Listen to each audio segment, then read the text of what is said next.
All right, so this next subscriber question sort of asks me to go back in time and review, um, before I bought any properties, right? The question really goes back to what were your goals, or what was your goal when you started all of this? And I wish I had a great story that says, I'd always planned to be financially free, or we always wanted all these units and all that stuff, but none of that's true. None of it. I was just in a desperate state. I had been, I'd lost significant money in the stock market. I was convinced that I never was going to be an inventor. I never was going to be a singer. I mean, I didn't have any options. I believed at the time there was only one way that I could at least take some control of my financial future. I wasn't thinking about being retired early. I wasn't thinking about any of that stuff. I simply wanted to have, a couple of assets that I owned sometime in the future that would allow me to have a little bit better life. That's all it was, right? So when I started, I could tell you that in the beginning we were thinking about, if we could get somewhere between 3 and 5 units over the span of 3 to 5 years, right? So one a year, that we would be in a much better place. That was it, right? Again, we weren't thinking about this huge 15-year journey, and we weren't thinking about using market cycles. We weren't thinking about we weren't thinking about any of that stuff.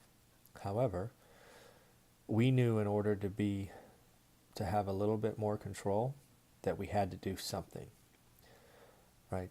So we knew we had to buy, at the time, 3 to 5 units. That was the goal. That was it, right? That's all we wanted to do.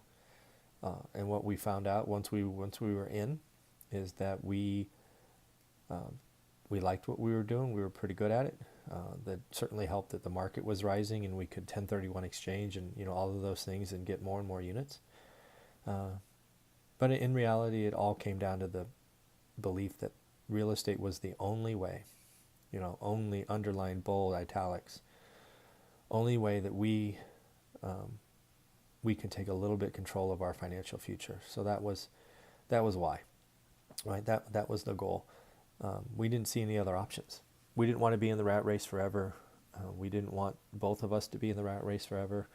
It was frightening, right? We had just been burned in the stock market to the tune of 6 figures, and it was depressing times, and it was stressful, and all that stuff that goes through your mind. So we were committed together, and we were going to do 3 to 5 units over 3 to 5 years. So that's where we were in the beginning.